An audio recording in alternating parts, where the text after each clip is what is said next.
خلقنا وجعلنا من المسلمين والذي أنعمنا بكل النعم وأنعمنا بنعمة الإيمان والإسلام وهو حق النعيم.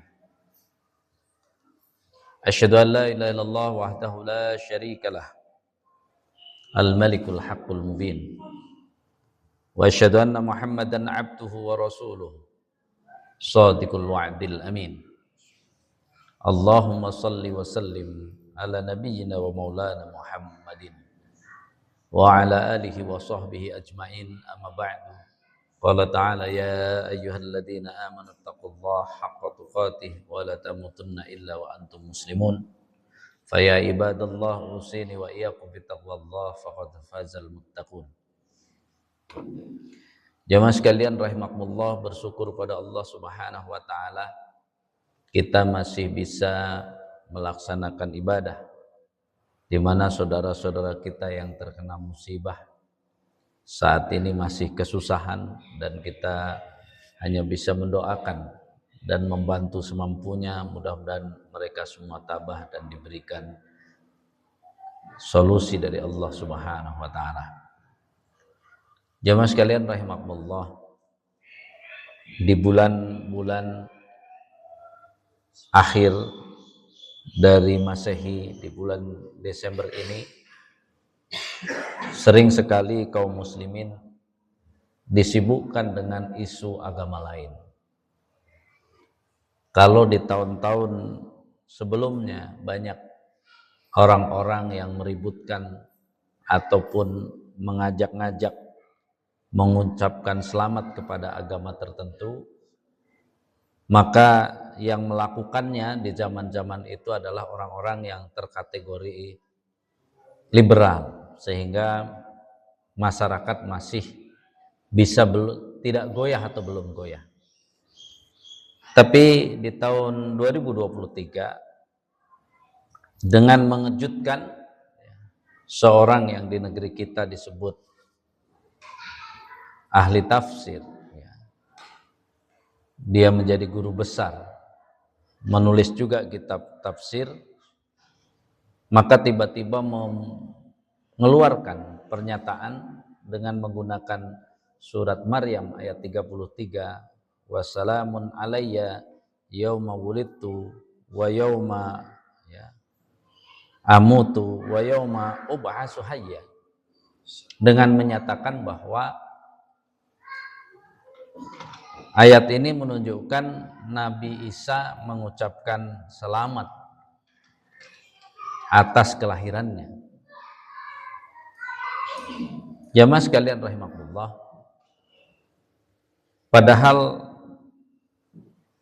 para ahli tafsir sebelumnya seperti Imam Thabari atau Al-Baghawi, bahkan Ibnu Katsir mengatakan bahwa salamun di situ adalah amanun minallah. Jadi hanya Allah memberikan keamanan, keselamatan pada hari beliau dilahirkan. Al-Baghawi mengatakan salamatun lahu, keselamatan baginya. Ibnu Katsir mengatakan lahul amanu fi hadhihi salasatil ahwan. Jadi para ahli tafsir terdahulu, kenapa ada kalimat salamun? Karena memang saat beliau lahir hanya berdua dengan ibunya di tengah kebun kurma. Maka kata selamat itu Allah menyelamatkan, lahir tanpa dibantu siapapun. Jadi tidak ada urusan dengan ucapan selamat sebenarnya. Lalu beberapa yang disampaikan oleh orang tersebut, yang jelas kalau hari ini orang mengatakan ahli, kita bisa mengcounternya dengan menyebut ahli-ahli sebelumnya yang lebih besar ilmunya. Tentu kita harus paham bahwa Ibnu Katsir itu adalah qori al-hafidh. Qori di zaman dulu itu adalah orang yang hafal mungkin 30 juz minimal dengan 3 riwayat. Itu baru disebut qori. Nah, Al-Hafidh Ibnu Katsir, Al-Hafidh berarti minimal hafalan hadisnya adalah 100.000, bukan matannya saja, tapi dari an sampai akhir. Jadi jauh kalau zaman sekarang mencari ya orang-orang seperti itu amat sangat susah. Ya. Sehingga ketika diadu antara penafsir hari ini dengan penafsir ulama dahulu, tentu bagi kita lebih selamat memegang para penafsir ulama sebelumnya. Yang mengejutkan di tahun 2025, ya apapun ujungnya, tapi awalnya mengatakan ya tokoh yang mengatakan mengajak merayakan bersama. Ini makin tidak jelas. Ini perlu kita sikapi. Kenapa? Karena bagi kita dengan adanya hal-hal seperti itu, apa sikap yang mau kita lakukan? Yang pertama, tentu kita harus kembali dulu ya kepada apa yang disampaikan oleh Nabi kita Nabi Muhammad SAW, bahwa Nabi kita itu yang berurusan dengan agama lain sangat irit dan pelit mengucapkan selamat. Makanya Nabi dalam hadis riwayat Muslim di nomor 2167 mengatakan la tabda'ul yahuda walan nasara bisalam. Janganlah kalian kalau bertemu Yahudi dan Nasrani mengawalinya dengan mengucapkan salam. Kata Nabi, nggak boleh mengucapkan assalamualaikum kepada Yahudi dan Nasrani. Bagaimana kalau dia duluan? Maka dalam hadis riwayat Bukhari Muslim jelas. Idza sallama alaikum ahlul kitab faqulu wa alaikum. Jika pas bertemu dia duluan mengucapkan assalamualaikum, ahli kitab Yahudi Nasrani mengucapkan assalamualaikum, faqulu, maka jawablah oleh kalian wa alaikum saja, nggak pakai salam. Menunjukkan bahwa kata salam tidak diobral, selamatnya tidak diobral. Itu pedoman yang pertama bahwa Nabi kita tidak memerintahkan, bahkan melarang untuk mengucapkan ya selamat. Yang kedua, tidak ada dasar ilmiah menjadikan tanggal di bulan Desember ini menjadi penetapan lahirnya Nabi Isa. Tidak ada. Dari kalau zaman sekarang sudah terbuka, ketik saja di Google itu, dari data ya kapan perkiraan lahirnya Nabi Isa itu ada yang menyebut bulan April, ada yang menyebut bulan Mei, ada yang menyebut bulan Juni. Artinya kalau ya seorang ahli tafsir Indonesia pengen mengucapkan selamat bukan di tanggal ini, silahkan cari mau di bulan April atau di bulan itu, kalau kita mengartikan tadi dengan selamat kelahiran ya, tapi kelahirannya kapan? Kelahirannya itu kalau nggak April, Mei, Juni. Kemudian juga ada di sekte mereka yang menyatakan sampai sekarang merayakannya 6 Januari. Jadi tidak ada yang menyebut di bulan Desember. Ini menunjukkan bahwa gampangnya di kalangan mereka ikhtilaf. Jadi ngapain kita ikut-ikutan? Belum lagi nih. Di dalam undang-undang dasar kita kan silahkan biarkan orang bebas ya melaksanakan agama menurut kepercayaannya. Mohon orang Islam gak usah ikut campur. Karena apa? Ya berikan kebebasan pada mereka. Arti bebas itu kita jangan ikut-ikutan.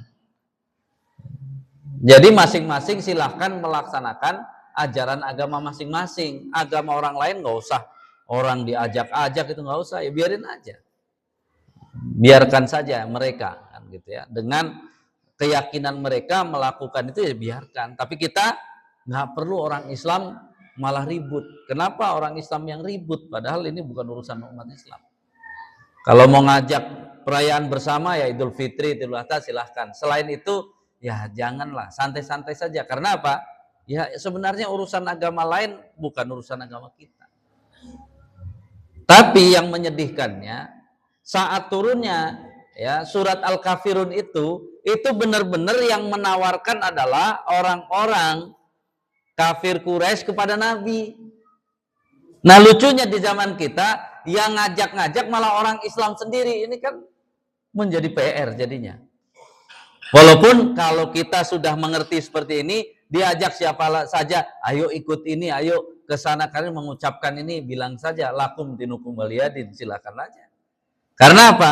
Dulu yang melakukan benar-benar di luar agama ini, kalau agama kita sendiri ngajak-ngajak kita, bilang sekalian aja lakum dinukum waliyadin, berarti agama dia tidak jelas. Ya. Ini menjadi catatan bagi kita bahwa tugas kita dari Islam, kalau orang-orang yang berbeda agama dengan kita sakit, ya silakan tengok. Kalau dia butuh bantuan, silakan bantu. Tapi kalau sudah urusan masing-masing ajaran agama, kita disuruh lakum dinukum waliyadin. Hanya itu saja. Jadi kita tidak dibenarkan melakukan tindakan-tindakan zalim, tidak benar. Tapi apa? Kita tidak boleh ikut-ikutan kalau urusannya sudah jelas. Itu adalah urusan agama. Karena apa? Asalnya ya ketika kategori orang itu sudah liberal, arti liberal itu kan sebenarnya bebas, mereka jadi mencampur aduk, ajaran-ajaran dicampur aduk. Menurut mereka itu keren, padahal itu menjadi kacau balau. Artinya undang-undang dasar kita sudah bagus masing-masing. Silahkan diberi kebebasan menurut ajaran agama masing-masing. Mudah selesai. Makanya mudah-mudahan bagi jamaah ya Masjid Al-Ikhlas sudah final lah, nggak usah nyari-nyari lagi, sudah jelas bahwa apa? Ya kita punya sikap sesuai dengan ketentuan bahwa tugas kita kalau sudah dengan agama lain itu adalah disuruh berbuat baik secara sosial, tapi tidak boleh urusan-urusan agama terus ditarik-tarik, nggak boleh. Bahkan mengucapkan selamat pun tidak boleh tadi. Jadi ini menjadi catatan bagi kita bahwa ya kita harus punya pendirian. Katakan kepada kawan kita yang lain, bukan berarti saya memusuhi kamu dan juga bukan saya ya membenci kamu, bukan. Cuman sikap kami dibatasi oleh ketentuan dari ajaran masing-masing. Ya tinggal saling menghormati saja. Artinya kalau dia bawa, oh tapi ini tokoh, ukurannya bukan tokoh, tapi ukuran ajaran yang aslinya. Karena di zaman sekarang ada tokoh-tokoh yang saya sendiri kadang-kadang kalau berpikir, ngapain, apa tujuannya? Biar dibilang keren, biar dibilang bapak bangsa, biar nggak tahu. Bahkan yang terakhir, ya nggak tahu, dia mengatakan bahwa di dunia ini nggak ada perang, ya suci, perang apa? Yang ada perdamaian suci, kan saya bilang, ini orang mau bikin agama sendiri kali. Jadi dia poinnya kan sangat jelas ya. Perang itu kadang-kadang jangan kita bahas agama sajalah. Di muka bumi itu nanti ada orang jahat gitu. Nah, ketika orang jahat ngangkat senjata, terus kita bilang bahwa adanya perdamaian suci gitu, nggak ada perang suci, kan konyol. Siapa saja yang berbuat jahat perlu diperangi, perangnya melawan kejahatan itu akan disebut perang suci. Jadi aneh kalau jadi semuanya nggak boleh ada perang, penjahat juga ini nggak diperangi, aneh. Jadi selama ini orang itu menyebut sesuatu terjebak seolah-olah yang memicu peperangan adalah agama. Tidak. Yang memicu peperangan adalah kalau diteliti itu adalah kejahatan. Makanya Allah mengatakan waqul ja'al haq wa zahaqal batil. Akan selalu datang kebenaran dan hilang kebatilan. Kenapa? Karena kebatilan itu sebenarnya yang menyerang. Nanti ada kebatilan mengatasnamakan agama, ada kebatilan bukan mengatasnamakan agama. Umat Islam, umat yang disuruh apapun kebatilannya, mau dia berdasarkan agama atau tidak, kalau di depan mata kamu harus melawan. Ini harus jelas gitu ya. Jadi Islam itu tidak pernah sebenarnya menyerang agama, menyerang apa, tapi menyerang kejahatan.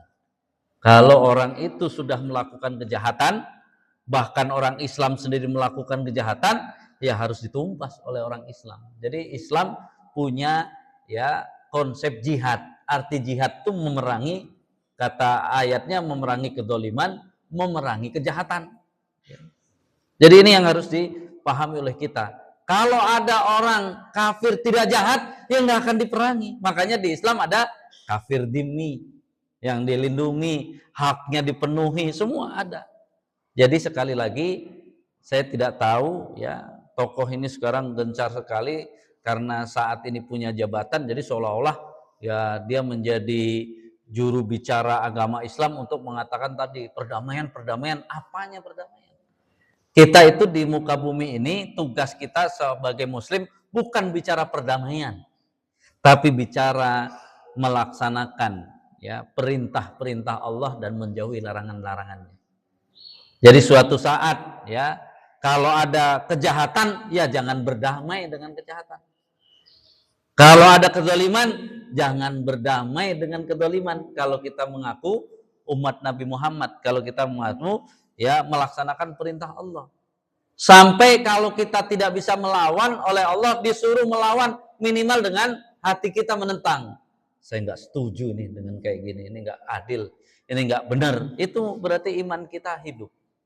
Jadi jamaah sekalian rahimakumullah, jangan ikut campur agama orang lain, biarkan mereka melakukan ya keyakinannya, dan sesama muslim kalau ada yang ngomong-ngomong tadi, kamu urusannya dengan agamamu sendiri, jangan ikut-ikutan menjadi corong agama orang lain atau ngajak orang Islam untuk terlibat dalam agama orang lain. Tidak perlu. Masing-masing kita sudah ada ketentuannya dalam Islam.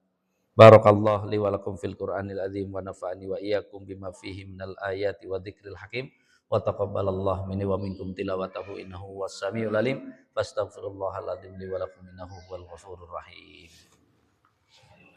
اللهم صل على سيدنا محمد يا رب صل عليه وسلم.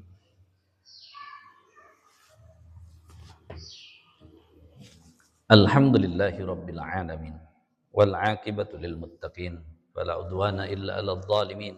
Asyhadu an la ilaha illallah wahdahu la syarika lah al azizul hakim wa asyhadu anna Muhammadan abduhu wa rasuluh shadiqul wa'dil amin. Allahumma salli wa sallim ala nabiyyina Muhammadin wa ala alihi wa sahbihi ajmain. Amma ba'du. Qala ta'ala ya ayyuhalladzina amanu taqullaha wa qulu qawlan sadida yuslih lakum a'malakum wa yaghfir lakum dhunubakum wa may yuti'illaha wa rasulahu faqad faza fawzan 'azima. Jamaah sekalian rahimakumullah, nanti kalau kita terus mengkaji Islam, dalam Islam jangan membuat kerusakan di muka bumi. Itu nomor satu, jangan menyembah selain Allah. Yang kedua, jangan berbuat dosa maksiat. Baru yang ketiga, jangan merusak hutan, jangan merusak lingkungan. Jadi kalimat wala tufsidu fil ardi itu nomor satu, itu adalah jangan menyembah selain Allah. Makanya umat-umat sebelum Nabi Muhammad diadab karena menyembah selain Allah. Yang kedua diadab karena berbuat dosa. Mereka nggak ada yang nebang hutan. Nah, di zaman kita tiga-tiganya. Sudah tadi tokoh Islam ngajak-ngajak untuk ke agama lain. Kemudian tadi dosa-dosa maksiat, korupsi di mana-mana. Ditambah hutannya dirusak, lingkungannya. Makanya kita dapat musibah. Karena apa? Tiga-tiganya kerusakan di muka bumi di hadapan kita ada. Maka dengan khutbah tadi minimal kita bentengi satu dulu. Jangan membuat kerusakan di muka bumi adalah jangan ikut campur agama orang lain. Sebagai muslim kita urus saja agama kita dulu, kita perbaiki, yang lain-lain ya kita nggak usah ikut campur lah, nggak usah ganggu-ganggu dan nggak usah ikut campur. Itu menjadi cara melaksanakan wala tufsidu fil ardi.